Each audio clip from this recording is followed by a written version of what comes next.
Before you even open your eyes, the enemy whispers fear. But before fear had a voice, God had already stretched his wings to cover you. If you feel exposed, anxious, or spiritually under attack this morning, stop here. You are not unprotected. This prayer is your shelter. There are mornings when waking up doesn't feel like a blessing. It feels like stepping into a battlefield. Your body may be rested, but your soul isn't. You lie still, but inside your thoughts are already racing. You sense the weight of something invisible pressing down on your chest, and you ask yourself, why do I feel this dread before the day even begins? For many people, this is more than occasional anxiety. It's the norm. The moment consciousness returns, so do all the fears, the unspoken tensions, the spiritual weariness from yesterday that never really went away. And that feeling that the day ahead might just be too much becomes the first companion you meet. Not joy, not hope, but pressure. That pressure is more than emotional. It's spiritual, because what you're really feeling is the trembling of your heart trying to defend itself against a world that can wound, overwhelm, and mislead. But here is the truth. You are not meant to enter this day uncovered. Psalm 91:4 says, "He will cover you with his feathers, and under his wings you will find refuge." This isn't poetic comfort, it's divine promise. God doesn't wait for you to cry out before he begins to protect you. His covering is already in place. Before you opened your eyes, before the fear whispered, God had already declared, "This one is mine. I will shield them." So take a breath and let that sink in. You are not stepping into danger alone. You are stepping into a day already wrapped in the protective presence of the Most High. Imagine that covering not as armor you wear, but as the embrace of a Father who surrounds you completely. Wings that block out the threat, feathers that muffle the noise of fear. His faithfulness isn't a someday thing. It's this morning's reality. The chaos around you may still swirl, but what is over you is greater than what comes against you. Father, you see the morning before I even open my eyes. You know the thoughts that will visit me before they arrive. You are not surprised by my fears. You are not annoyed by my dread. You invite me, not to deny them, but to bring them into the light of your presence. So I do. I bring the tension in my chest, the thoughts that feel heavy, the emotional weight I cannot name. Cover me, God. Wrap your wings around me before I step into this day. Let me walk not with forced bravery, but with real peace. Let me move through the unknown, knowing you are not only beside me, but ahead of me. Shield my heart from fear, my mind from despair, and my spirit from collapse. Remind me that your promises are not fragile. You do not forget. You do not delay. I rest in the shadow of the Almighty, and I rise clothed in your grace. In Jesus' name, amen. Some mornings, the danger isn't outside, it's inside. Old memories, sharp regrets, a shame that lingers no matter how much sleep you got. Sometimes it's the tension of trying to hold everything together. Relationships, responsibilities, your sense of worth, while feeling like one more weight will break you. And when those moments hit, the most dangerous thing isn't the day. It's the lie that says you have to face it alone. But God doesn't require you to pretend. You don't need to fake strength. He meets you in truth. He meets you in tears. And he says, even here I cover you. You might feel exposed, but you are not uncovered. You might feel fragile, but you are not forgotten. Even if you can't name what you're afraid of today, God already knows it, and he has already made provision to shield your heart. So this morning, don't rush past the moment where you feel weak. That place of trembling is holy ground. It's where surrender begins, and surrender is where strength is born. Not your strength, but his. Let God cover you before you cover yourself with plans, pressure, or performance. Let his wings be the first place you rest. You are not walking into the unknown unarmed. You are not trying to win a war with your own hands. The presence of God surrounds you. His angels walk with you. His word defends you, and his love covers you. So breathe, receive, rise not with fear, but with faith, and say aloud if you can, "This day may feel dangerous, but I am not alone. I am covered by God." There's something sacred in realizing you woke up already covered, not because you said the right prayer last night, not because you earned it, not because you planned well for today, but because God is faithful, and His covering doesn't begin with your actions, it begins with His heart. While you were still asleep, while your body rested and your mind drifted through dreams or anxiety, God was already at work. His hand was already stretched over your bed, His angels already stationed around your dwelling, His mercy already renewing like the sunrise outside your window. You didn't have to earn it. It's not a reward, it's a relationship. You are loved, and the evidence of that love is the shield that surrounds you even before you speak a single word. And that shield, it's not made of fear, rules, or ritual. It's made of grace, of presence, of wings, soft and strong, wrapped around your soul in ways you'll never fully see, but will always desperately need. This is the mistake we make. We assume that God's protection is something we must initiate, that we must rise with our armor already fastened or else we'll fall behind. But that's not how His covering works. It's not your strength that secures it, it's His goodness. The enemy wants you to believe you're walking into battle alone, that your day is up to you to conquer, that whatever you didn't do yesterday will cost you today. But God's mercy rewrites that script. He says, "No, child, you're not just walking into this day, you're walking into my will, my provision, my shield, my promises." Psalm 91:4 says, "He will cover you with His feathers, and under His wings you will find refuge." That's not symbolic language meant to comfort. It's a divine reality meant to anchor you. Those feathers, that refuge, are not imaginary. They are the unseen strength you need to walk through today with peace. Think about the last time you felt vulnerable, before the day even began. Maybe you woke up already overwhelmed by bills, by relationship stress, by work expectations, by emotional exhaustion. Maybe you're walking through grief that clings to your soul like morning fog. Or maybe it's the dread of spiritual attack, the sense that something is coming for you but you don't know from where. That invisible unease is heavy, and the world has few answers for it. It tells you to power through, to stay busy, to meditate, to cope. But your soul was not made to cope, it was made to commune. And communion with God begins not with effort, but with surrender, with the quiet confession, "I don't have what it takes, but I'm not alone, I am covered." That awareness is not weakness, it's the key to your strength. To live like you are already covered is to stop fighting shadows and start standing in the light. There's something profoundly healing in beginning your day by acknowledging what's already true. That you are covered doesn't mean your problems vanish. It doesn't mean the people who hurt you will suddenly change. It doesn't mean you won't face conflict or fatigue. What it means is that those things cannot define you or defeat you, because the power that surrounds you is greater than anything that opposes you, and the presence that holds you is eternal, immovable, and personal. God does not protect you as a distant king. He protects you as an attentive father. He doesn't just know about your battles, He walks into them with you. When you feel like you're going to crumble, when the pressure feels like too much, when you're sure that no one sees how hard you're trying, God is already there, His wings wrapped around your weary soul, whispering, "I've got you."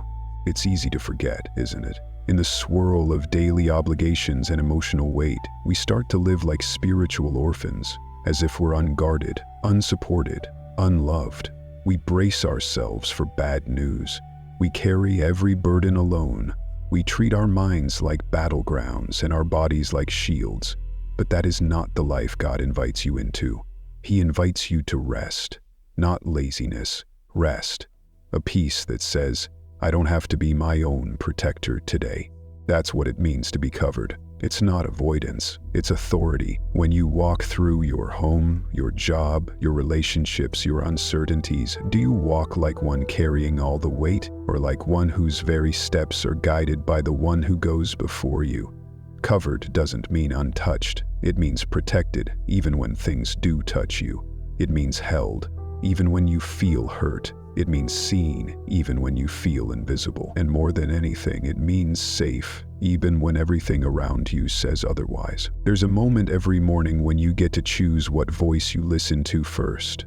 The voice of fear that says something will go wrong. The voice of shame that says you didn't do enough.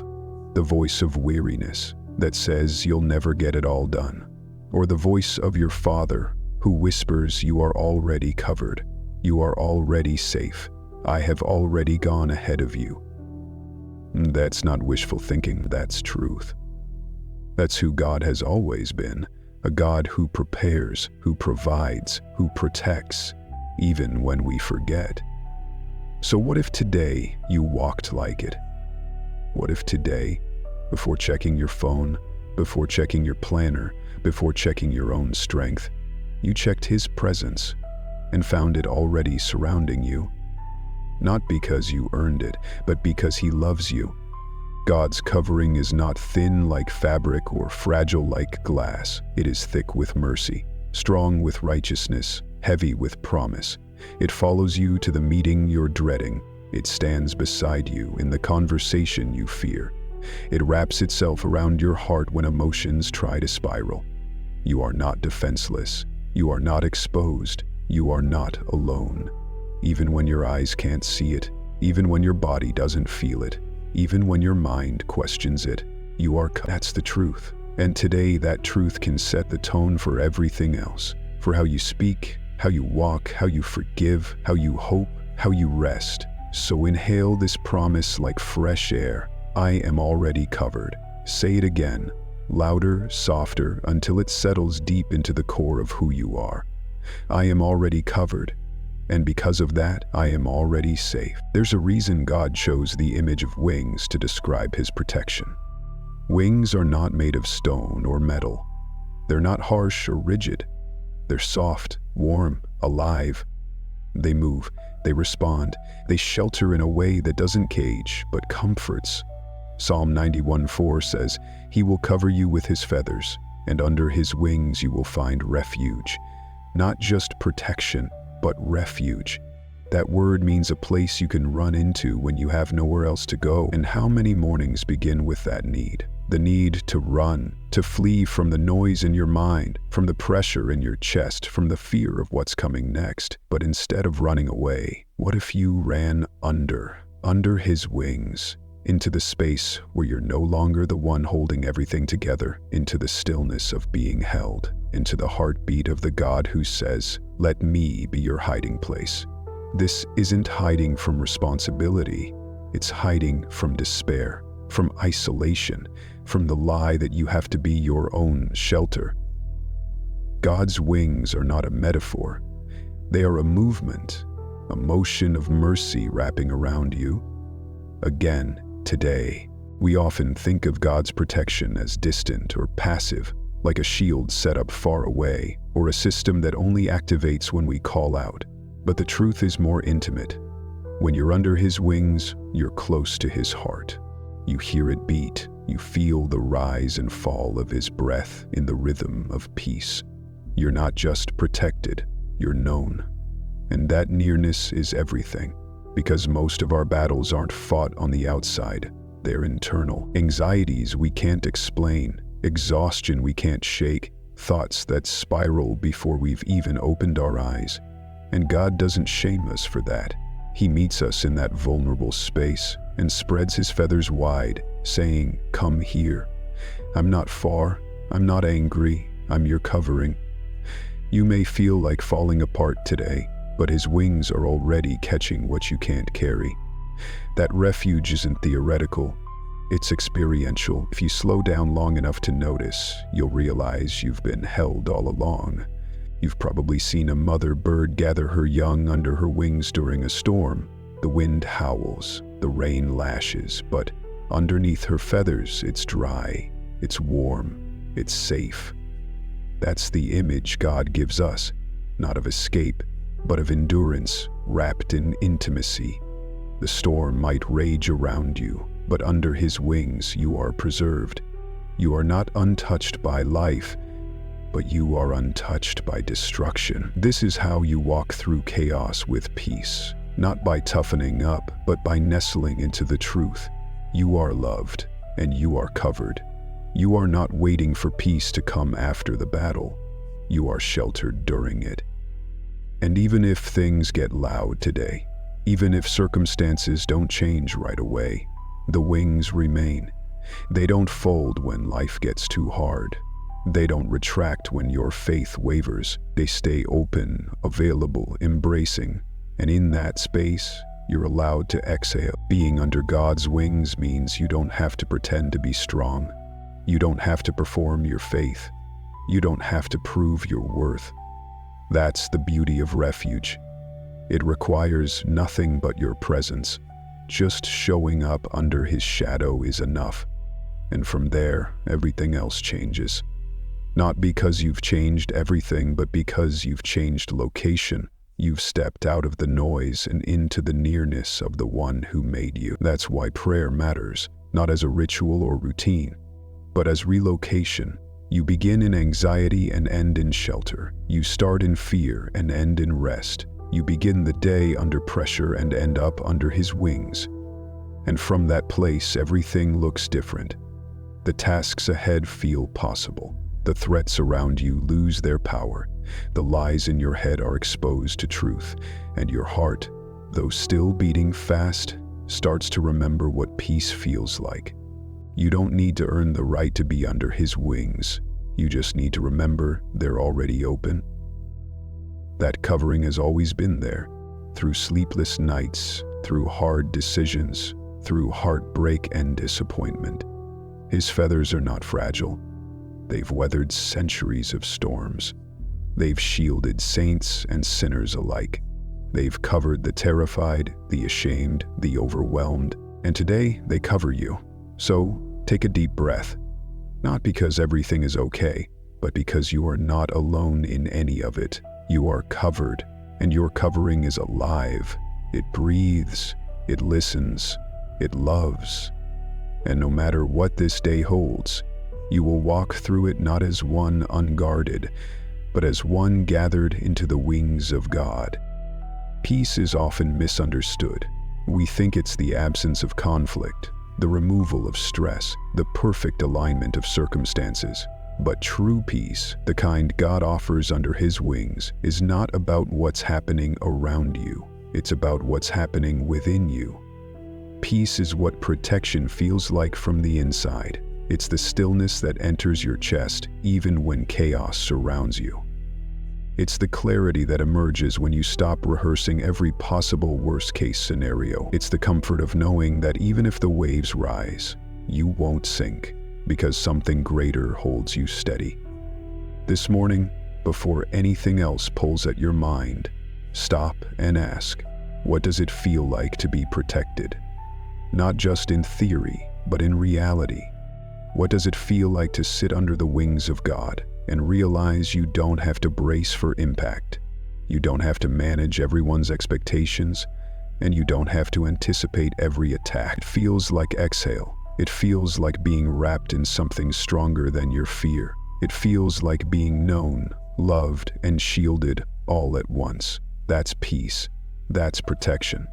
That's what you're invited into right now. Sometimes we confuse numbness with peace. We shut down our emotions. We detach. We stop feeling as a way of surviving. But that isn't refuge. That's resignation. That isn't peace. That's paralysis. God doesn't offer wings to hide us from feeling. He offers them to help us feel safely, to cry without falling apart, to hurt without being destroyed, to hope again without fearing disappointment. Real protection makes space for your human. It doesn't demand perfection. It doesn't punish weakness. It says, I know you're tired, and I'm still holding you. That kind of peace can't be replicated with noise, with distractions, with control. It can't be manufactured. It can only be received. And receiving it means surrendering the story that says you must always be ready for the next bad thing. It means allowing your body to rest, your thoughts to slow, your heart to come out of hiding. Under his wings, you don't have to keep watch. He already is. Have you ever walked through a day and realized in hindsight that something should have broken you, but didn't? That a situation could have unraveled you, but somehow you stayed whole? That's what protection feels like. It's not always obvious in the moment. Sometimes it looks like you just made it through, but what you didn't see were the ways God was covering you, keeping the worst from touching you, sending peace like invisible armor around your spirit. Protection isn't always dramatic. It's often quiet, subtle. It's in the conversation that could have gone wrong, but didn't. The diagnosis that wasn't as bad as feared. The panic attack that never came. The strength to say no, to set a boundary, to cry out for help. These moments might feel ordinary, but they're sacred. They're the evidence of a God who is active, present, and fiercely committed to your well-being. And when you start to notice these quiet shields, you begin to trust that more are always coming. This morning, give yourself permission to feel that peace. Not just to talk about it, not just to wish for it, but to actually let it land in your bones. Sit in the quiet and say, God, what does your protection feel like today? Then notice. Maybe it's the warmth in your chest, the loosening of your shoulders, the clarity of one clear thought in a sea of confusion. Maybe it's just the awareness that you're not abandoned, that you're not crazy for being afraid, that you're not too much or too weak or too broken.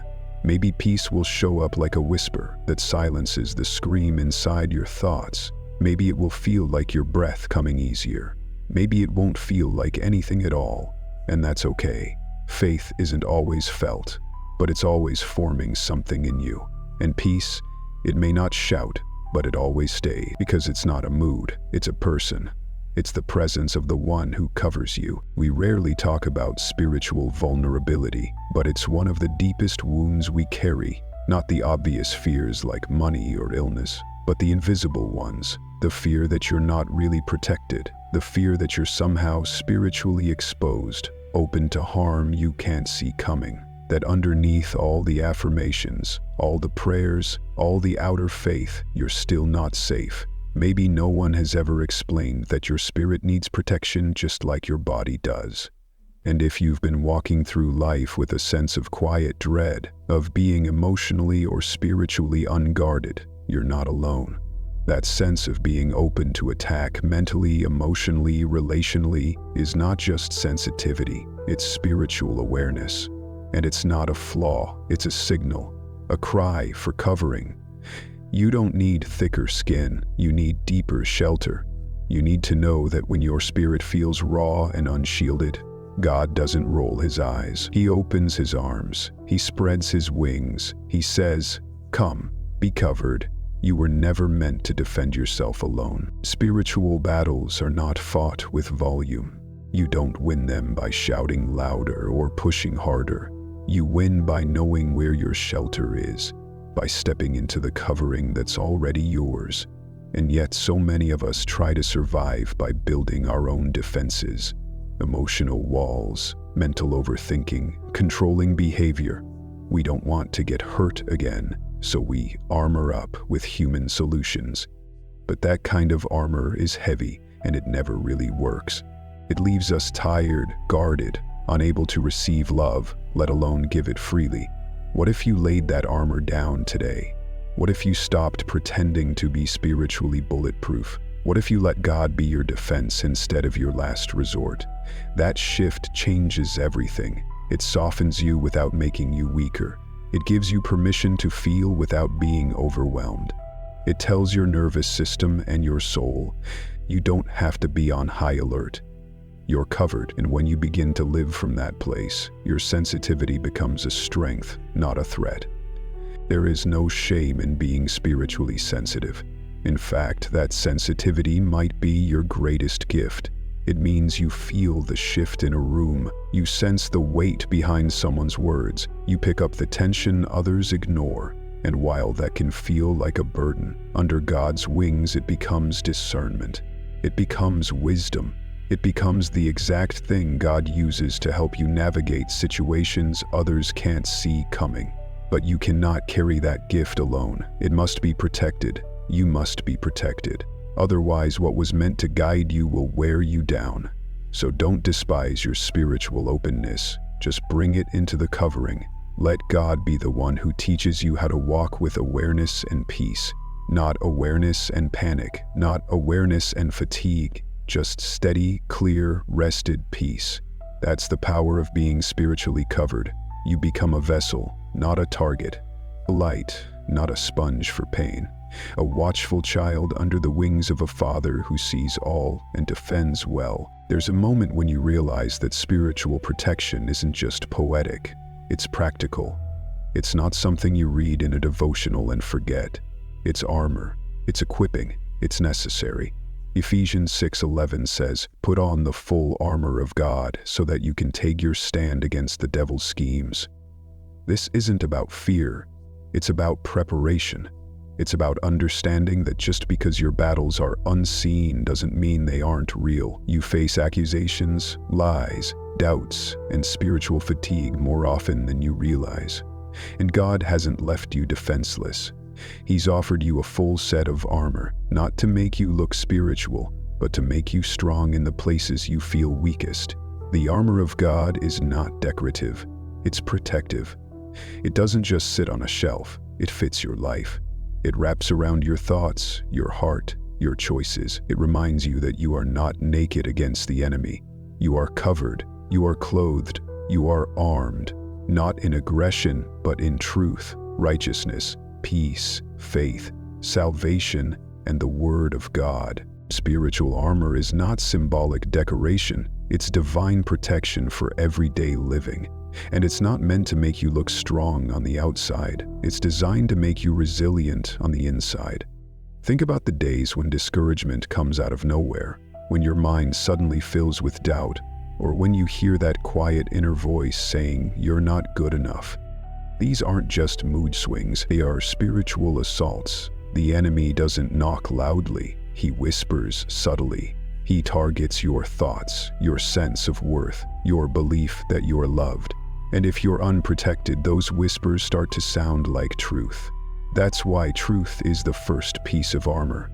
The belt of truth grounds you, not in your feelings, not in your circumstances, but in what God says. And He says you are His, you're chosen, you are redeemed. You are not defined by what you lack, but by what He has placed inside you. The breastplate of righteousness isn't about being perfect, it's about alignment, about choosing each morning to live in a way that reflects the heart of God.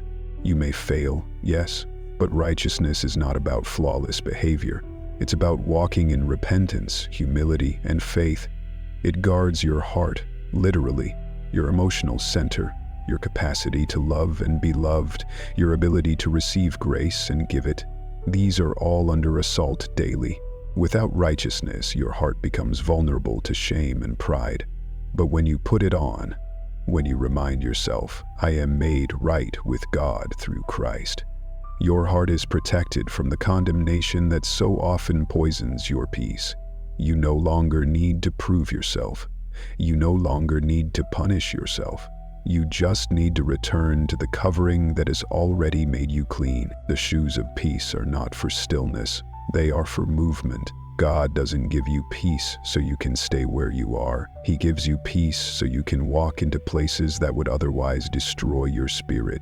He gives you peace for conflict, for hard conversations, for stepping into rooms where anxiety used to grip your chest. Peace is your grounding. It keeps you from being knocked over. It lets you walk steadily through terrain that would make others collapse. When you put on the gospel of peace, you're not pretending everything is fine.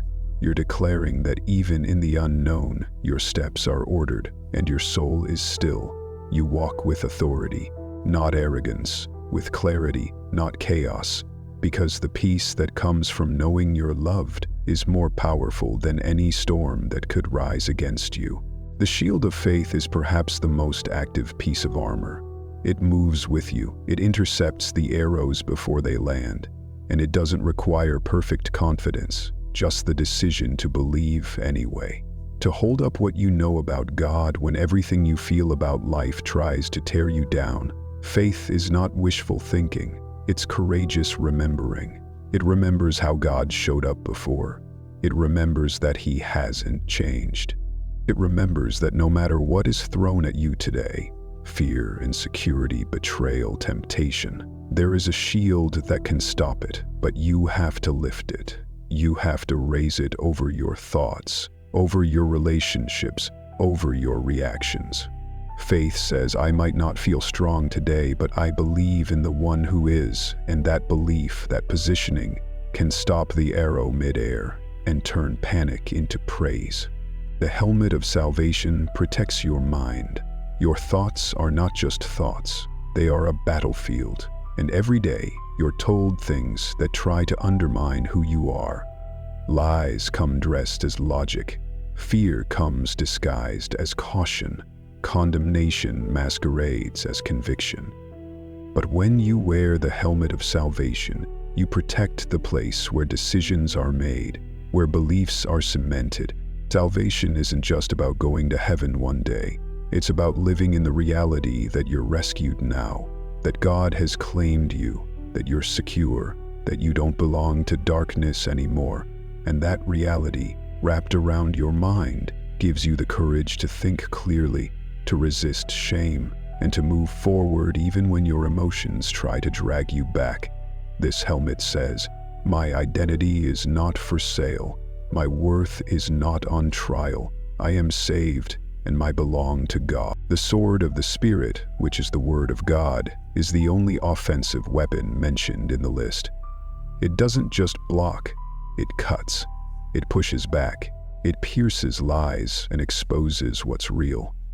But it only works if you know how to use it. And that means letting Scripture live inside you, not just on a shelf or in an app. It means meditating on it until it becomes your first response, not your last resort. When fear speaks, you speak back. When temptation pulls, you resist with truth. When doubt rises, you answer with promise. The word is not just information, it's transformation. And when you use it, in prayer, in meditation, in your daily thoughts, you stop being on the defensive all the time. You begin to live as one who knows they are not just protected, but powerful. All of this armor points to one thing. You are not meant to live exposed, not spiritually, not emotionally, not mentally. God never intended for you to walk through life bare and bruised. He offers armor because He knows what you're up against. He knows the thoughts that will try to break you before noon. He knows the pressures that will knock at your door. And He doesn't just sympathize, He equips. But the armor won't help if you leave it on the floor. You must put it on, not by striving, not by panicking, but by pausing and inviting. God, today I put on your truth. I cover my heart with your righteousness. I walk in peace. I lift the shield of faith. I protect my mind with salvation, and I carry your word like a sword in my hand. When you pray this, not out of obligation, but out of intimacy, you begin to live armor-covered, ready. Let this be your rhythm every morning, not just a ritual, but a way of being. Let every piece of armor remind you that you are not helpless, that you are not vulnerable to every attack, that you are covered by a God who fights for you, clothes you, and goes before you. The armor is real, and today it's yours.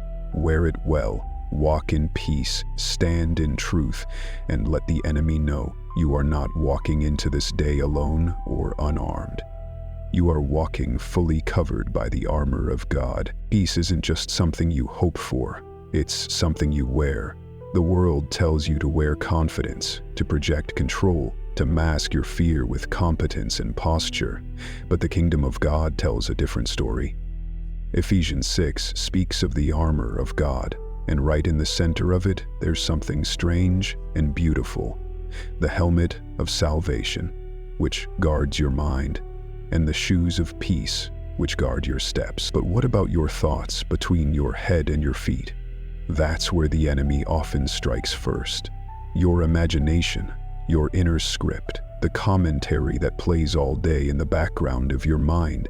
And if you don't replace that script, it becomes your reality. That's why today, God invites you to wear something not made of fabric or fashion, but of identity, the helmet of peace. Yes, peace can cover your head, your thinking, your perspective. It's not passive, it's protection. And it doesn't come from avoiding hard things. It comes from facing them with a steady, spiritually grounded mind. One that says, no matter what happens, today I will not panic, I will not spiral, I will not drown in what-ifs. I will wear peace like a crown. Peace that guards your mind is not born from silence. It's born from surrender. And surrender doesn't mean giving up. It means giving over. Your fears, your timelines, your narratives, your imagined endings. You take them off like a weighty cloak and place them at God's feet. In exchange, He places something far lighter and stronger on you. Peace. Not as the world gives, not circumstantial peace that depends on everything going your way, but soul-deep peace that anchors you even when the wind picks up. Dr. Anita Phillips speaks of the power of emotional regulation through spiritual grounding. She says, peace is not about numbing out. It's about reconnecting with your safety in God. It's about breathing differently, thinking differently, standing differently. And when you wear peace on your head, your whole body follows. You respond instead of react. You reflect instead of retreat. You carry wisdom instead of worry. And you begin to walk through your day, not anxiously, but anchored. There are thoughts that come at you like arrows. You're not doing enough. Something bad is going to happen. You're failing at everything. These aren't just inner critics. They are strategic attacks on your joy, your energy, your clarity. And if you don't have peace guarding your mind, those arrows start to feel like facts. That's why God tells you to cover your head, not with stress strategies or positive vibes, but with the helmet of salvation, grounded in His truth. Because salvation is more than your eternal future. It's your present rescue. You are saved from the tyranny of anxious thoughts. You are rescued from the spiral of fear. You are covered from the mental exhaustion of trying to be your own savior. And in that place of spiritual security, peace begins to grow. Like a plant rooted in stability, it thrives where the soil of your mind is no longer cracked by fear, but hydrated by truth. You are not unguarded. You are not unprepared. Peace is on your head today. So how do you put on this helmet of peace in practical terms? You begin with awareness. Notice when anxiety starts to build. Pause and ask, whose voice is this? Is it from God, or is it fear dressed up like logic? Then speak truth over your mind. You don't have to shout it, just whisper it until your soul starts to hear. God is with me. I am not alone. I am not in danger just because I feel afraid. These small declarations are not empty. They are spiritual recalibrations. They help your nervous system settle. They return you to the covering you already have. You pray not to fix your emotions, but to realign your thinking. You breathe deeply, not as a trend, but as an embodied prayer. Inhale His peace, exhale your pressure. And as the helmet settles over your head, you begin to see differently. Situations look less overwhelming. Conversations lose their edge. Even interruptions no longer unnerve you. Because peace has settled in, it is no small thing to begin your day by putting peace on your head. It affects everything: your tone, your pace, your posture. People can feel it. They sense that you're not rushing, not pressed, not carrying the weight of the world alone. They may not know why, but they'll feel the difference. And the truth is, you'll feel it too. Your jaw will unclench, your breath will deepen, your thoughts will slow, and your prayers will rise, not as desperate pleas, but as calm conversations with a God who already knows and already sees. This is what it means to wear peace. Not just believe in it, not just hope for it, but actually let it rest on your head and shape how you move through the world. And when others see it on you, they'll be drawn to it, because peace is not just personal, it's powerful, it's noticeable, it's magnetic. And most of all, it's yours, given freely, received daily, worn with reverence. And today, it rests on you. There's a verse that echoes through the heart of every weary believer, a promise we cling to when the threats are real and the outcome uncertain. Isaiah 54:17, "No weapon formed against you shall prosper." It's quoted often, but rarely felt in its full depth. Because the truth is, weapons do form, attacks do come, arrows fly, words wound, situations rise against us that we never expected and cannot control. And when that happens, we often wonder, where is the protection? If I'm covered, why do I still feel pierced?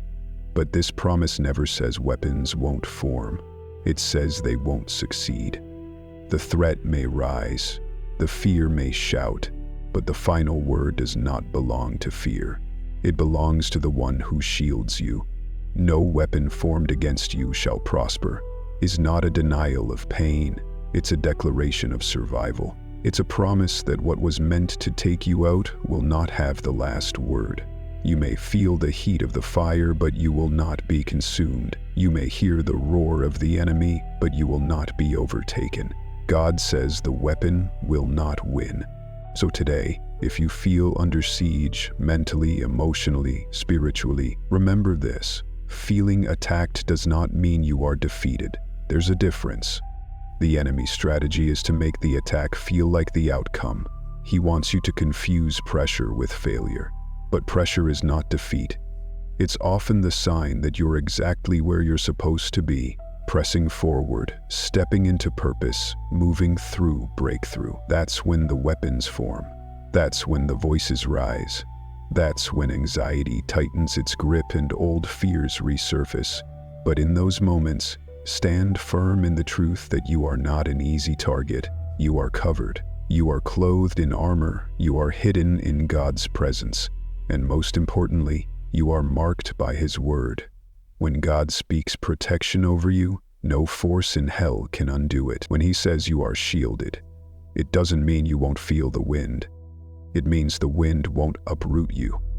You will stand. Weapons come in many forms. Sometimes it's betrayal. Sometimes it's chronic anxiety that refuses to let go. Sometimes it's the shame of past mistakes that haunts your mornings and colors your hope. Sometimes it's rejection, silence, criticism, loss, failure. These are real weapons. They are forged in real fire, and they feel like they cut deep. But Isaiah's promise is not empty comfort, it's eternal truth. God is not surprised by the weapons formed against you. He sees them before they're drawn, and in the unseen realm, He has already declared the limits of their power. They can try, they can whisper, they can shake your confidence, but they will not prosper. They may slow you, but they will not stop you. They may bruise you, but they will not break you. They may roar, but they will not reign, because you are held in a covenant stronger than the storm. This doesn't mean we won't experience struggle. Jesus Himself said, "In this world you will have trouble." But He also said, "Take heart, I have overcome the world."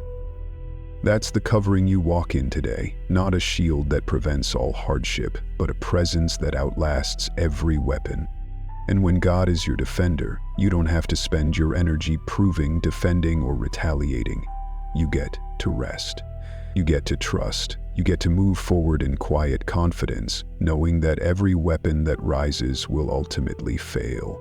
Not because you fought harder, but because God stood taller. The battle is not always yours to fight. Sometimes the greatest act of spiritual warfare is standing still and believing that you are already victorious. You don't need to be louder than your enemy. You just need to be rooted deeper than the attack. Rooted in truth, rooted in promise, rooted in the word that says no weapon formed against you shall prosper. So speak it aloud today. Declare it when fear tries to enter your space. Whisper it when your mind starts spinning. Say it as you drive, as you work, as you lie awake in the early hours. No weapon formed against me shall prosper. Not because you feel strong, but because you know who your defender is. This promise is not based on your performance. It's based on God's covenant. And covenants cannot be broken. You are not unprotected. You are not unarmed. You are not unaware. You are surrounded. And even though you may feel the presence of the enemy, you are still marked by the protection of your Father. That is the final word. That is the shield that wraps around you. That is the promise you carry into this day. No weapon, no plan, no strategy, no lie, nothing formed against you, seen or unseen, can undo what God has ordained over your life. You are covered, and you will endure, and you will emerge not just alive, but victorious. There's a hidden kind of protection we don't often talk about, the kind that hides you instead of pushing you forward. Psalm 27:5 says, "For in the day of trouble, he will keep me safe in his dwelling. He will hide me in the shelter of his sacred tent and set me high upon a rock." Sometimes God's covering doesn't look like triumph. It looks like obscurity. It looks like closed doors, missed opportunities, plans that seem delayed, and we don't like that.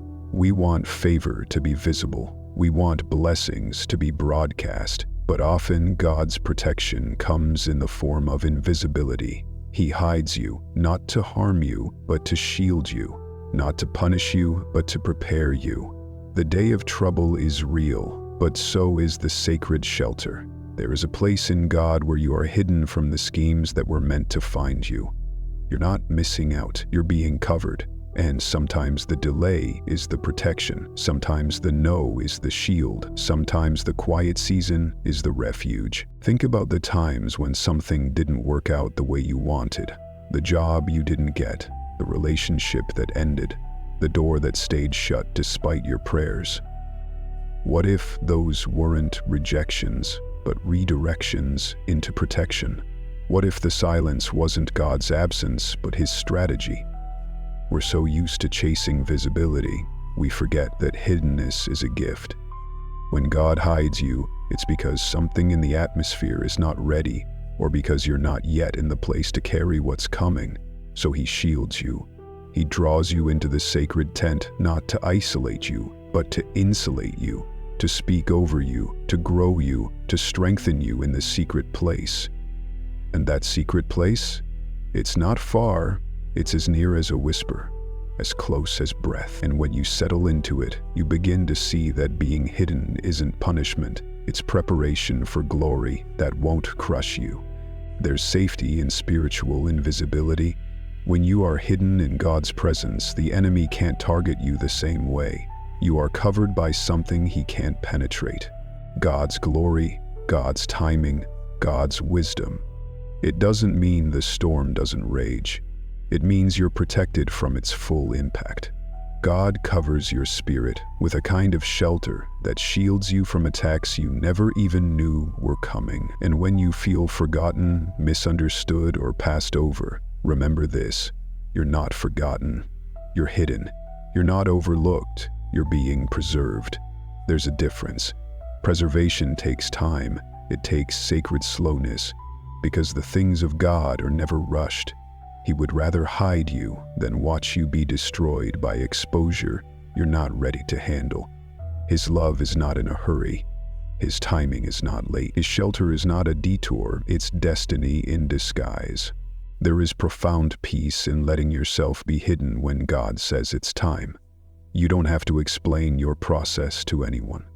You don't have to prove your worth or manufacture purpose. You just have to abide, rest, receive, and allow the sacred tent to become your sanctuary. The world may not see what God is doing in you, but he does. He sees every tear, every prayer, every act of faith no one else notices, and in his tent those things matter. They're counted. They're forming something eternal. So let yourself be hidden. Let your spirit settle. Let your striving cease. In the day of trouble, there is a place for you that the enemy cannot breach and fear cannot reach. That place is not imaginary. It is your inheritance, and it's waiting for you to enter today. Hidden, yes, but never alone, never unprotected, never forgotten, always covered, always loved, always secure in the shelter of the Most High. There is a tactic the enemy uses that is so subtle, so consistent, that many of us don't even recognize it anymore. He doesn't always show up as a roaring lion. Often he whispers as a voice of discouragement. He shows up in the fatigue that makes you want to give up, in the mental fog that makes you question your worth, in the distractions that keep you from prayer, in the shame that tells you your past disqualifies you from walking in power today. He doesn't need to attack you with drama. He just needs to make you forget who you are. And if he can make you forget, he can make you forfeit. That's the scheme, to wear you down until you surrender what God has already given you. But not today. Today is the day you remember. You remember that his voice is not the loudest one, that his threats are not the truth, that his presence does not override your protection, that the truth is not real if you listen, but the truth does not override your protection. And the most powerful thing you can do in the face of these subtle assaults is to stop agreeing with them. Stop letting the enemy finish your sentences. Stop carrying what God already covered. You are not disqualified. You are not defeated. You are still covered. The schemes of the enemy are rarely wild surprises. They are predictable patterns. He uses the same tools over and over because they often work. Fear, shame, distraction, comparison, isolation. He whispers, "You're behind. You're too much. You'll never get it right." And without realizing it, you start building your day around those lies. You try to earn back your worth. You overwork to stay ahead. You shrink back to keep others comfortable. You hide the parts of yourself that feel too raw. But this is where the enemy's plan breaks down, because God already saw every strategy, and he made a counter-strategy before the attack even formed. That counter-strategy is truth. Not shallow affirmation, not vague positivity. Truth. And truth says this: you are not what the enemy says. You are what God says. You are loved. You are chosen. You are strengthened. You are filled. You are led. You are never alone. That's what makes you dangerous to the enemy. Not your strength, but your covering. Not your perfection, but your position under the wings of God. Sometimes the battle is won not by shouting louder, but by growing quieter. So quiet that you can hear the lies for what they really are. So quiet that truth begins to echo louder than accusation. That's why Scripture says to be sober-minded and alert. Not anxious, not frantic, just clear, grounded, centered in who God is and who you are because of him. The enemy doesn't fear your busyness. He fears your clarity. He fears your awareness. Because when you're aware, you don't just react, you respond. When you're aware, you don't fall for every attack. You stand in what's already been won. You start seeing the enemy's tricks not as threats, but as confirmation that you're on the right path. If he's fighting you, it means you're carrying something valuable. If he's resisting you, it means you're advancing. So don't be surprised by his schemes. Be secured in God's strategy. You're not walking into battle unaware. You're walking covered, equipped, and dangerous. In all the right ways. Faith isn't just a belief, it's a shield. And when you're walking through uncertainty, discouragement, or spiritual heaviness, it's not your logic that protects you. It's not your emotions, it's faith. Ephesians 6:16 says, "Take up the shield of faith, with which you can extinguish all the flaming arrows of the evil one." Not some, all. That means there is no arrow, no lie, no fear, no accusation that has to land today if your shield is up. But here's the challenge. Faith doesn't always feel like a shield. Sometimes it feels small. Sometimes it feels like a whisper when you want a roar. But God never said your faith had to be loud, just lifted. The shield works not because you're strong, but because God is true. So lift it. Even if your hands are shaking, even if you don't feel brave, even if all you can do is say, "God, I still believe." That act in itself is warfare. And it is enough to extinguish what the enemy meant to ignite. Faith becomes your filter. It's how you see everything differently. Without faith, the day feels random, harsh, even cruel. With faith, it becomes sacred, purposeful, protected. Faith doesn't erase problems, but it reframes them. It reminds you that you're not out here trying to survive. You're walking in alignment with the one who's already gone before you, and that shift? That's everything. It's the difference between panic and peace, between striving and trust, between crumbling under pressure and rising with courage. When the enemy throws doubt at your mind, faith says, I trust God's word more than my feelings. When fear says, you're alone, faith says, God is with me. When shame says, you're not enough, faith says, I am covered by grace. And when discouragement says you'll never get through this, faith says, watch what God does. That's not blind optimism. That's anchored trust. That's your shield in action. But a shield doesn't lift itself. You have to choose it. And that choice happens not once, but constantly. Faith is not a moment, it's a posture. It's what you hold up every time a lie tries to land. And the beautiful thing is, the more you use it, the stronger it gets. Not because you become superhuman, but because you begin to see how real God's faithfulness is. You begin to notice what didn't destroy you, what didn't stick, what could have crushed you, but didn't. And you start to believe, not because someone told you to, but because you've tasted it yourself. You've seen the arrows fall, you've felt the shield hold, and now your reflex is not fear, it's faith.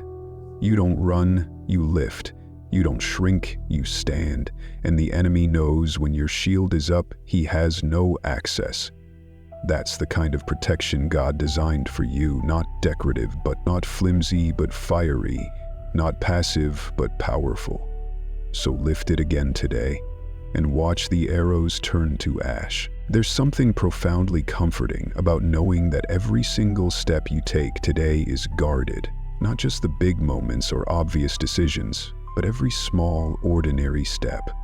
Psalm 91, verse 11-12 says, For he will command his angels concerning you to guard you in all your ways. They will lift you up in their hands, so that you will not strike your foot against a stone. This is not poetic exaggeration, it's divine reality. Angels have been assigned to your path not to make life perfect, but to make your walk protected. You may not see them, you may never feel them, but they are there. Every time you feel a nudge to pause, every time you narrowly avoid something harmful, every time peace floods your heart in a moment that could have gone sideways, those are not coincidences. They are coverage, supernatural. You don't have to orchestrate your own safety. You don't have to see around every corner. You just have to walk, knowing that divine hands are already ahead of you, beside you, behind you, lifting you up, shielding your steps, protecting your path. Sometimes we reduce spiritual protection to dramatic moments. Car crashes avoided, disasters diverted, miracles that make headlines. But most of God's protection is quieter, hidden in the flow of daily life. It's in the conversation that softens instead of escalating.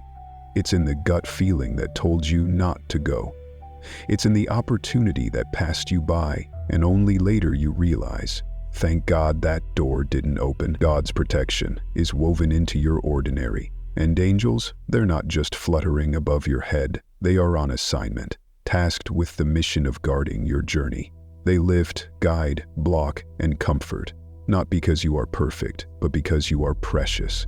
They're not impressed by your resume or status. They're moved by God's command. And that command is based on covenant love, which means even when you're not thinking about protection, protection is thinking about you. Even when you're distracted, grace is not. Even when you stumble, angels are already reaching. It's easy to assume we're walking through life alone. We look around and see responsibilities, demands, expectations, and feel exposed. But if we could see into the unseen, if for just a moment the veil was lifted, we'd realize we're not alone at all. You are surrounded, shielded, watched over. And it's not random, it's personal. God commands his angels concerning you, not generically, not as a group order, but individually, Specifically, guard this one, he says. Lift her here, slow him down there, clear that path. Hold her heart. This is not mystical imagination, it is scriptural truth. And when you begin to trust that your walk is covered, you start walking differently, with less fear, less urgency to control, more confidence, more surrender. You don't need to see the full path to know it's protected. You just need to trust the one who orders it and the guards he's placed along the way. So today, release the belief that it's all on you, that you have to predict every outcome, that you have to manage every risk. Instead, breathe in this truth. I am guarded. Every step I take is observed by heaven. Every move I make is cushioned by mercy. I don't walk through danger unaware. I walk through it covered. My feet are lifted before they can stumble. My path is corrected before it can destroy. And even in chaos, even in confusion, I am not alone. God's eyes are on me. His angels are beside me, and his promises are beneath my feet. So I walk, not in fear, but in faith. I move, not because I have all the answers, but because I know who holds the way. Today, my steps are guarded. My heart is steady. My journey is sacred. I am covered every step of the way. Prayer is not your backup plan, it's your first line of defense. It's not what you resort to when everything falls apart. It's the weapon you wield before the battle even begins. We often treat prayer like a lifeline when we're drowning, but in truth, prayer is the protection that keeps us from sinking in the first place. When you wake up and start your day in prayer, you're not just speaking words into the air. You're establishing territory. You're declaring who's in charge of your mind, your emotions, your schedule, your spirit. You're shifting the atmosphere around you before fear, anxiety, and distraction have a chance to take root. Prayer is how you arm yourself in unseen battles. It's how you put on peace before stepping into chaos. It's how you return to the truth of who you are before the world tries to rewrite your name. And when you pray, you don't pray alone. Heaven listens.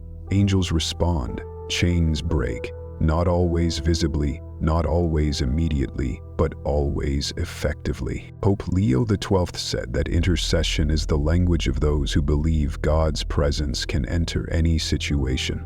And that's what you're doing when you pray. You're inviting God into the very things that feel out of control, into the spaces that feel fragile, into the burdens you've been carrying silently.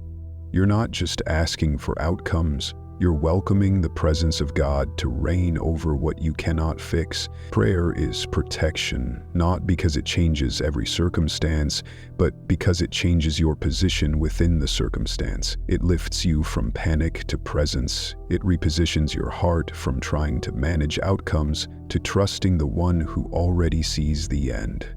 Prayer isn't weakness, it's warfare.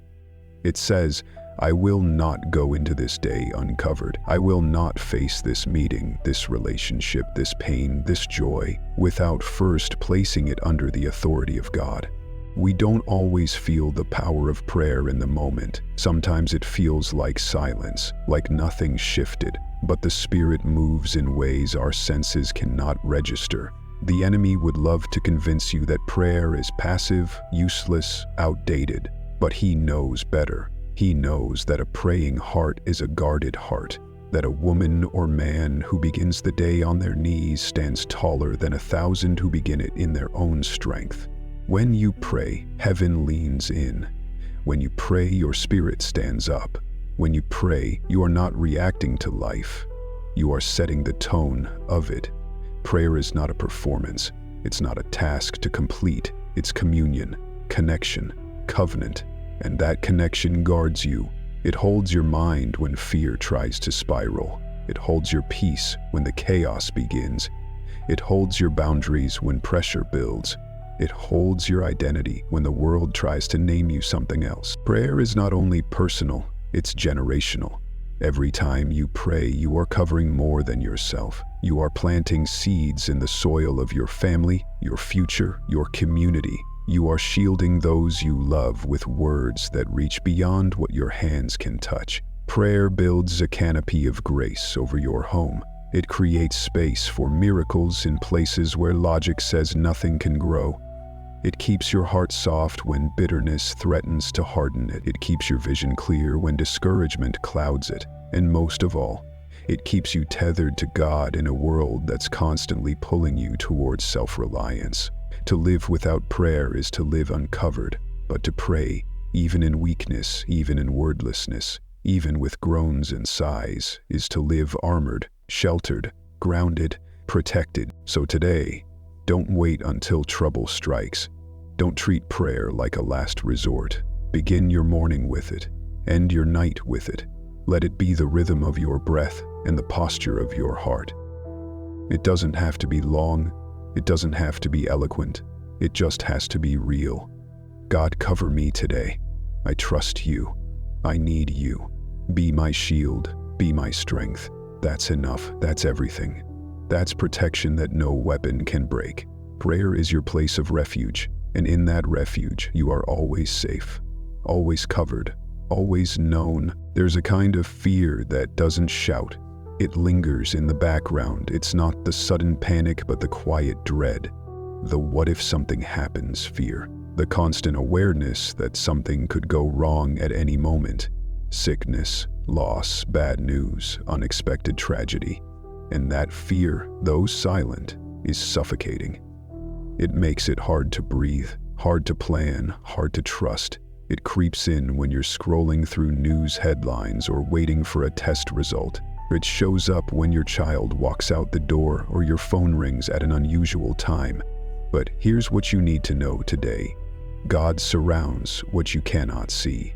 He goes before your questions. He is already standing in the places your fears try to visit. You don't have to guard everything. You're not the watchtower of the world. You are not your own defense system. You are a child of God, and that means the things you care about are already surrounded, not by your control, but by His compassion and power. He covers what you can't predict. He protects what you can't hold. He is not limited by what's hidden from you. It's easy to feel anxious about the unknown, your health, your finances, your family's safety, your future. The world tells you to plan harder, prepare more, double-check everything, but God invites you into a different kind of security. Trust. Trust that His hands are big enough to hold what yours cannot. Trust that His timing is sovereign, that His presence is everywhere, and that His will is not intimidated by anything in your life. The things that feel fragile to you are not fragile to Him. The outcomes that feel uncertain are already written in His book. And the people you can't protect, 24/7, they are never out of His reach. When you remember that God surrounds the unseen, your soul can finally exhale. You stop striving. You stop obsessing over possibilities.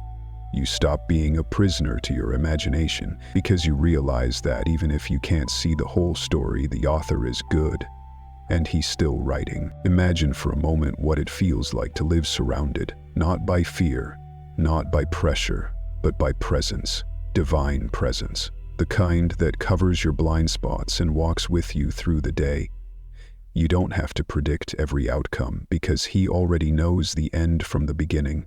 You don't have to carry every burden because He's already invited you to lay them down. Psalm 125:2 says, "As the mountains surround Jerusalem, so the Lord surrounds His people both now and forevermore." That's not poetic fluff, it's a spiritual reality. You are literally wrapped in God's nearness, even in the places where you feel most vulnerable. He is there. In the meeting you dread, in the lab report, in the conversation that could break your heart. He's already there. And He's not afraid. He's not uncertain. He's not hoping things will work out. He is the assurance that they will, even if the path is rocky. So today, you can walk differently, not naively, but freely, not recklessly, but confidently, because you're not walking into danger. You're walking into destiny. You're not heading into the unknown. You're heading into the arms of the God who has already surrounded you. Let that change the way you talk, the way you respond to emails, the way you listen to the news, the way you plan your week. Don't let fear script your day. Let peace lead it. Let trust write the outline. Let the presence of God be your atmosphere, because He surrounds what you can't see. And that means you don't have to live on high alert anymore. You don't have to fear being caught off guard. You don't have to fear live trauma that hasn't happened. You get to live right here, right now, surrounded, steady, secure, covered. Always. Panic doesn't always arrive with loud screams. Sometimes it's a quiet tightening in your chest, a spinning in your thoughts, a heaviness in your body that you can't explain. You wake up, and before your feet hit the floor, your heart is already racing. Your breath feels shallow. Your mind is racing through every possible scenario. What if today doesn't go right? What if something bad happens? What if I can't keep up? Panic begins as a whisper, but it quickly takes over the whole atmosphere. And here's the truth. Panic is not your natural state. Peace is. You were not created to live in constant fight or flight. You were created to walk with God in the cool of the day, not run from fear in the heat of anxiety. And the way back to peace isn't through performance, it's through presence. And right now, even before the chaos of the day reaches you, God is inviting you into a better rhythm, a sacred rhythm, where breath returns, fear quiets, and peace takes over. Not because everything outside of you is calm, but because everything within you is being recentered on the only one who cannot be shaken. When anxiety rises, it's often because our souls feel out of control. We're trying to manage outcomes, anticipate problems, and hold everything together. But you were never meant to be your own God. You were never meant to carry the whole weight of your world on your shoulders. God offers you an exchange, your panic for His peace, your spiraling thoughts for His steady voice, your rapid breath for His whispered truth. One way to return to peace is to literally return to your breath. Take a moment. Inhale slowly, deeply. Feel your lungs fill. Exhale even slower. This is not just a coping strategy, it's a spiritual reset. It's a prayer in motion. Every breath you take is a reminder that you are alive because God says so. That you are safe, not because you've secured every outcome, but because you're covered by the one who already knows what's ahead. Try this morning rhythm. Place your hand on your heart, close your eyes and breathe in, whispering, God is with me. Breathe out, saying, I will not fear. Do it again. Let it interrupt your racing thoughts and bring you back to the sacred now. Peace is not a distant promise. It is your present inheritance. Jesus didn't say, one day you'll feel peace. He said, peace I leave with you. My peace I give to you. His peace is not a theory. It is tangible, transferable, available. And the beauty of this peace is that it doesn't wait for your circumstances to line up.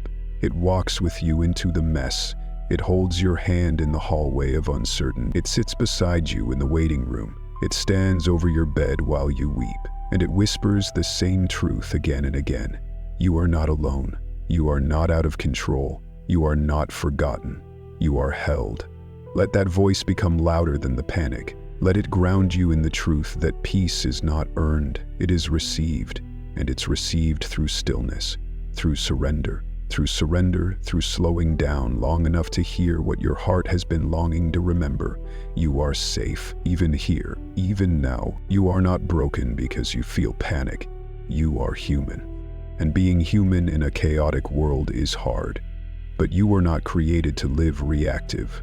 You were created to live responsive, anchored, rooted, grounded. And the way back to that grounded place is not far. It begins with awareness. I feel anxious. Then honesty. God, I don't know how to carry this.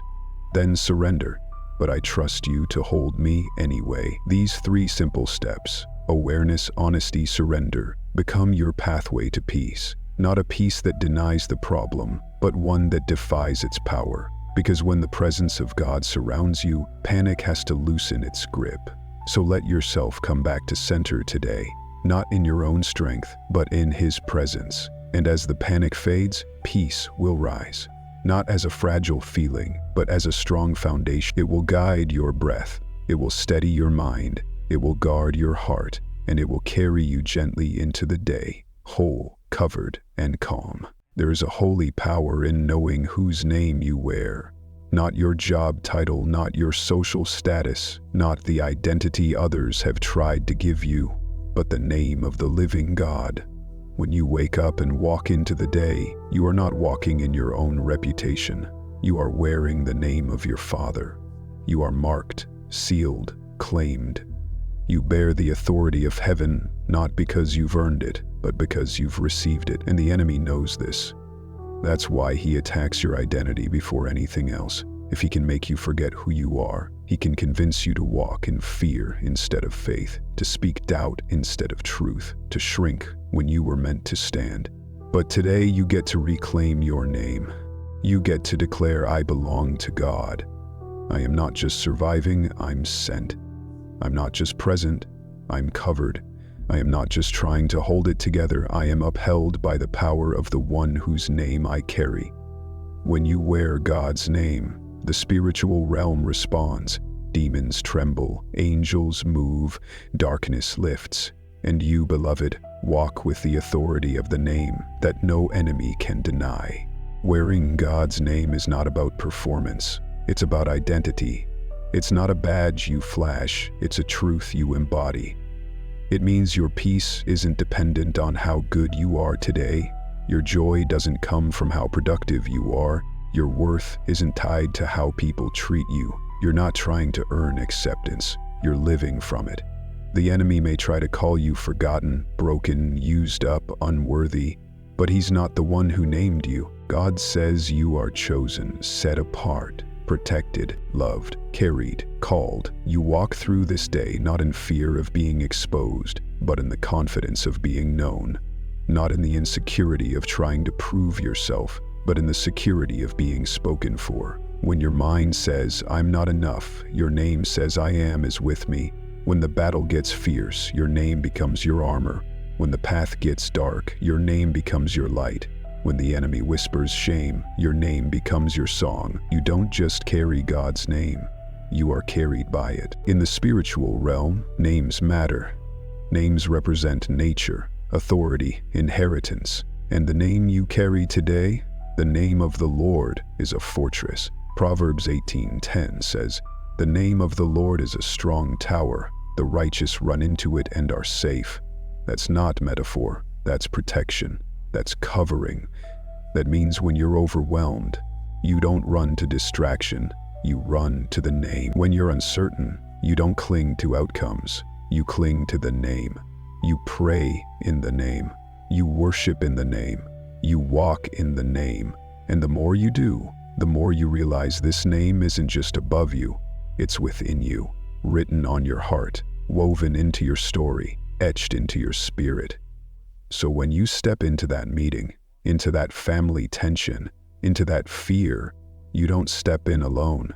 You step in as a son, as a daughter, as one covered in the name that breaks chains, parts seas, heals wounds, and silences storms. And the more you say it, the more you remember who you are. You're not walking into danger, you're walking into destiny.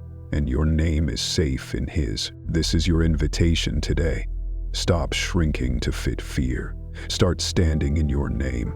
Stop acting like a guest in your own story. Start living like an heir. Stop fighting like you're losing. Start moving like you're covered. Because you are. And not just covered in generic blessing. You are covered in the name that makes demons flee and dry bones rise. The name that has never lost a battle. The name that holds the power to save, restore, protect, and redeem. The name above every other name. When you wear God's name, you walk in alignment with heaven, and alignment activates authority. You don't have to scream to be heard in the spirit. You just have to stand. And when you do, everything changes. The atmosphere around you shifts. The fear in you shrinks. The light in you shines. So whisper His name today. Not out of superstition, but out of sacred remembrance. Jesus, my Savior, my shelter, my shield, Let that name echo through every cell of your being. Let it cover you, fill you, hold you, because that name is more than a word. It's your protection, it's your peace, it's your purpose. And today, you wear it well. Psalm 23:4 says, "Even though I walk through the valley of the shadow of death, I will fear no evil, for you are with me." And there's something so essential in that word "through." You're walking through, not stuck in, not circling endlessly, not abandoned halfway. Through. That means forward motion. That means divine accompaniment. That means no matter how thick the shadows feel, they are not your destination. They are part of your journey. And you, beloved, are not called to live in danger. You are called to walk through it. You may feel its presence, yes. You may see its edges. You may even hear its whispers. But you do not dwell there. You pass through it under the watchful eye and unwavering presence of the Good Shepherd. The valley is real, but it's not final. Fear is loud, but it's not the truth. And the shadow may linger, but the light still leads. So today, as you face what feels dangerous, uncertain, even impossible, remember this. You are not camping in the valley. You are moving through it, covered, guided, strengthened. Danger is not just about physical harm. Sometimes it's emotional exposure. Sometimes it's the threat of disappointment, the risk of heartbreak, the fear of losing something or someone precious. And that kind of danger can freeze you, make you feel paralyzed, trapped in the middle of a valley with no clear path forward. But even in that place, God walks with you. He doesn't shout from a distance. He walks beside you, step by step, tear by tear, thought by thought. And the closer you stay to him, the more the fear loses its grip. Because fear feeds on isolation, but it starves in presence. His presence. You may not always feel it in dramatic ways, but it's there, in the gentle nudge to keep going, in the strength to take the next breath, in the stillness that rises inside you when everything around you feels like chaos. It's not coincidence. That's comfort. That's coverage. That's covenant. God does not promise a life without valleys. He promises himself in the valley. And when he is with you, even danger becomes a doorway. Sometimes we misunderstand spiritual growth. We think it means being untouched by fear or unaffected by hardship. But real growth is walking through the danger, not around it, knowing who holds your hand. It's choosing peace even while trembling. It's believing that your shepherd knows the way out, even when you don't. And that belief changes the way you carry yourself. You don't have to run. You don't have to hide. You don't have to numb out or armor up. You just have to walk, one step, then another, with him. And as you walk, you start to notice the shadows don't speak as loud. The fear doesn't feel as final. The weight doesn't drag you down the way it used to. Why? Because you're not walking in your own name. You're walking in his. You're not walking by your own map. You're walking by faith. And faith doesn't need a spotlight on the whole path. It just needs a lamp for the next step. God has already promised to be that lamp, that guide, that presence. So, breathe deeply today. You're walking through, but you're not walking alone. You're covered, even when you feel exposed. You're safe, even when you feel threatened. You're seen, even when you feel invisible. And this valley, it's not the end of your story. It's a chapter, one filled with the nearness of God, with whispers of courage, with reminders that you were never meant to build a life in the shadow. You were made to move through. And on the other side of this valley, there's a table, a feast, a restoration you can't yet imagine. But until then, keep walking. You are protected. You are not abandoned. You are walking through, but not in danger. And every step you take in trust is a step that leads you closer to the light. Psalm 1:4-2 says, "He wraps himself in light as with a garment." This image is not only poetic, it's prophetic, because the same God who clothes himself in light is the God who covers you. When you feel surrounded by darkness, by confusion, by fear, by uncertainty. He doesn't just offer you a distant flicker of hope. He wraps you in light. Light that is warm, not harsh, healing, not blinding, protective, not performative. And when God wraps you in light, the darkness doesn't just retreat. It loses all authority. It can't name you. It can't define you. It can't hide the truth of who you are. Because you, child of God, are cloaked in something far greater than visibility or confidence. You are cloaked in the radiance of His presence. And that cloak doesn't get dim when the news is bad or when your thoughts are heavy. It stays. Because He stays. The cloak of light is not a mood. It's a mantle. And it covers you now. To be wrapped in light means that even in your lowest moments, there is a glow around your spirit that the enemy cannot extinguish. You might feel tired, confused, even defeated, but the cloak of light says otherwise. It says you are still covered in glory, still wrapped in promise, still walking in presence, and sometimes that light is visible to others before you even see it in yourself. They'll say, "You have a calm about you," or "There's something different in how you carry this." What they're sensing is not your personality, it's your protection. The light of God is your atmosphere. It softens your voice, it strengthens your words, it steadies your reactions. And while others try to armor themselves in pride or performance, you walk in something weightless but impenetrable. Light. Not light that comes from within you, but light that has been placed upon you, like a cloak from heaven tailored for your spirit, fitted by grace, fastened with peace. And this cloak is not earned. You don't have to pray perfectly for it. You don't have to feel spiritual to receive it. It is part of your inheritance, your identity, your daily dress code. You wake up and before you put on makeup or a suit or shoes, you are already clothed in light, already covered in a garment that cannot be removed by bad news, shaky emotions, or spiritual warfare. The enemy may try to convince you that your light is flickering, that it's fading. But God's word says otherwise. Isaiah 61 says, "Arise, shine, for your light has come, and the glory of the Lord rises upon you." That's not a someday verse, that's a today verse. You are covered, you are glowing. You are not walking through this day exposed, you are wrapped in radiance. And that radiance is not prideful, it's holy. It draws the presence of heaven and repels the schemes of hell. There are days when you'll forget this. Days when your head is down, your heart is heavy, and your circumstances feel darker than your faith. On those days, the cloak doesn't disappear. It just waits for your awareness to return. You don't need to create light, you just need to remember who wrapped it around you. And one of the most powerful ways to do that is through worship. When you lift your hands, lift your voice, even in the smallest way, you fan the flame of the light you're wrapped in. You remind your spirit, I am not walking alone.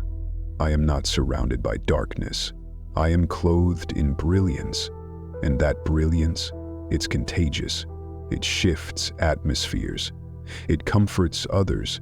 It lights up rooms without trying, not because you're perfect, but because God is present.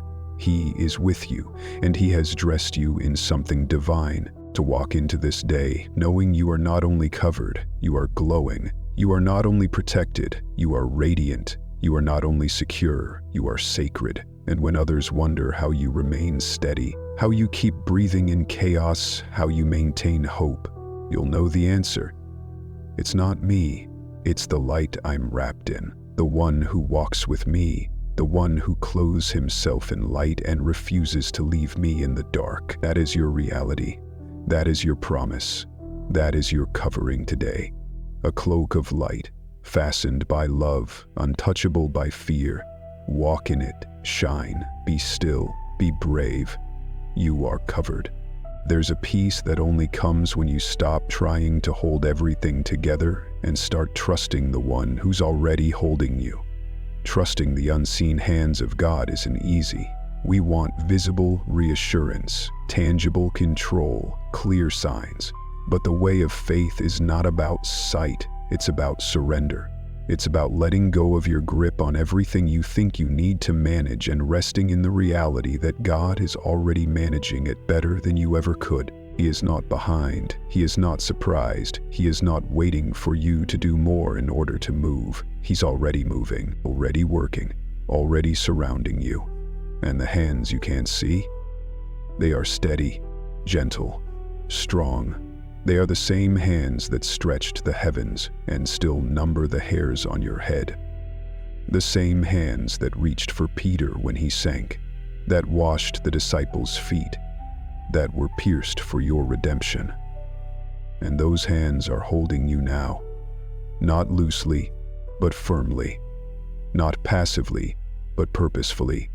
You can let go, because He won't. Micromanagement may make you feel safer, but it's not the same as being covered. Controlling every detail, rehearsing every outcome, living in high elective mode, that doesn't protect your heart. It exhausts it. It turns life into a series of contingency plans, not a journey of faith. But when you release your need to predict and perfect, something sacred happens. You fall into the rhythm of grace. You begin to see that you're not walking a tightrope. You're walking on solid ground, the ground of promises kept, of faithfulness proven, of mercy renewed. And every time your mind says, "But what if?" God answers with, "Even then, I'll be there." That's not just comfort, that's covenant. It means there is no version of your future where God's hands will not be enough. No version of your story where His presence will be insufficient. He doesn't just visit you in crisis. He carries you through it. And that carrying, it's not just poetic, it's personal. It's practical, it's right now. Some of the deepest peace you'll ever feel will come not from having the answers, but from trusting the hands that do. When you can't see what's next, when the path is unclear, when the pressure is high, that's when trust becomes more than a word. It becomes your anchor, your daily choice, your whispered prayer. God, I can't see, but I trust you. That sentence, simple, raw, honest, has moved mountains in the spiritual realm. It has disarmed fear. It has silenced the enemy. It has invited heaven into the chaos. And you don't have to say it with perfect faith, just with real faith. Faith that believes He's with you, even in the waiting. Faith that holds on, even when the outcome doesn't match your expectation. Because when you trust God's hands, you no longer need to hold the pen to your story. You just need to stay close to the author. So today, breathe. You're not being irresponsible by letting go. You're being holy. You're stepping into the kind of trust that transforms your soul. You're trading the burden of control for the beauty of surrender. And in that surrender, you'll find you're not falling. You're being held by unseen hands. Hands that don't sleep, don't forget, hands that know your past, cover your present, and are already in your future. Hands that are not only strong enough to carry you, but gentle enough to heal you. Hands that have never failed and never will. Trust those hands. You're safe there. All courage isn't the absence of fear. It's the divine infusion of strength in the middle of it. And when God commissions you with courage, it's not because He believes you're already strong. It's because He knows His strength is about to carry you. There's a difference between self-made boldness and God-given courage. Self-made boldness eventually burns out. It relies on adrenaline, external validation, and favorable circumstances. But God-given courage, it begins in quiet. It rises in surrender. It is birthed in moments when you want to shrink back but choose to step forward anyway. This courage is not brash or loud, it's faithful. It's that subtle but strong whisper in your soul that says, "I don't feel ready, but I know I'm covered." God doesn't call the confident, He calls the willing. And when you say yes to His covering, His Spirit fills you with power. You stop tiptoeing around your purpose. You stop questioning whether you're qualified. You start walking like someone who knows who's behind them, because heaven is. Being commissioned with courage means you've been entrusted with a divine mission. Not just to get through your day, but to bring light into it. And that mission requires more than talent or timing. It requires covering. Courage isn't what makes everything easy. It's what makes everything sacred. It's what turns your everyday steps into spiritual ground. When you walk into that classroom, that workplace, that conversation, that challenge, you're not walking in cold, you're walking in clothed, with peace, with truth, with faith, with the fire of God quietly burning in your chest. And that's why the enemy tries so hard to intimidate you. Because he can't remove your covering. He can only try to make you forget it's there. But not today. Today, you remember. Today, you square your shoulders not in pride but in position. You are backed by the kingdom of heaven, sent by the King, filled with the Spirit, protected by the armor, wrapped in light, and what you carry cannot be canceled by fear. Courage looks different on different people. Sometimes it's speaking up, sometimes it's staying silent, sometimes it's setting boundaries, sometimes it's staying when leaving would be easier. It's not always dramatic. Sometimes it's just showing up again, rising again, believing again, praying again. And if today your hands are trembling, your heart is racing, your confidence is flickering, that doesn't disqualify you. It just means you're human. But you're not only human. You're divine daughtered, spirit sealed, heaven called. So take the next step, even if your knees are shaking. Speak the truth, even if your voice cracks. Hold the line, even if you feel alone, because you are never alone. The same God who parted seas, silenced storms, and raised the dead is walking with you now, and he never commissions without covering, never sends without securing, never calls without carrying. You are not bold because of what you've done. You are bold because of whose you are. So walk out the door today, not just covered, but commissioned, with a holy courage that doesn't swagger but stands, that doesn't perform but persists, that doesn't dominate but delivers. You are not here to impress, you are here to impact. You are not here to protect your reputation, you are here to walk in revelation. You are not here to chase safety, you are here to follow the Spirit, and as you go, let this be your anthem. I am covered, I am called, I am courageous, not by my might, not by my resume, but by the Spirit of the living God who goes before me, walks beside me, and dwells within me. This is what it means to be commissioned with courage, and this is how you will walk, steady, bold, and divinely covered. Before you step fully into today, pause with me here. Breathe in the sacred stillness. You've walked through fear, remembered your covering, declared your identity, and faced the unknown with trust. Now it's time to reflect, receive, and walk covered. This isn't just a quiet end, it's a holy commissioning. You're not the same as when you started this prayer. Something in you has realigned, strengthened. You've been reminded that the chaos around you does not determine the calm within you. That your protection is not in your plans, but in God's presence. That you don't have to fight every battle. You just need to stand under His wings. So let this truth echo in your soul. I am already covered. Not halfway, not sometimes, completely, eternally, practically, spiritually. The protection of God is not theoretical. The protection of God is not spiritually. The protection of God is not theoretical. It's real, and it's yours. As you rise from this moment, I invite you to take these 3 reflection questions with you. Where have I been carrying burdens that God has already promised to carry?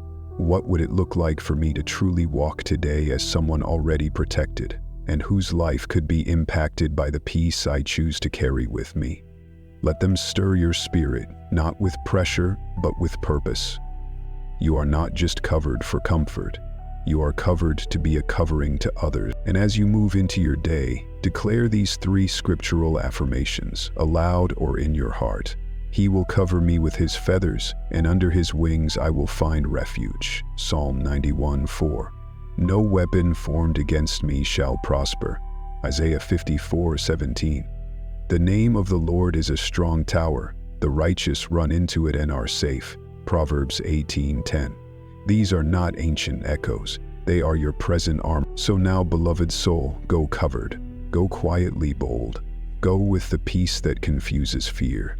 Go with the authority that doesn't come from volume, but from identity. And if this prayer has spoken to you, I gently encourage you to share it, to pray it again tomorrow, or to pass it to someone else who needs covering too. You are not walking alone. Heaven walks with you, always.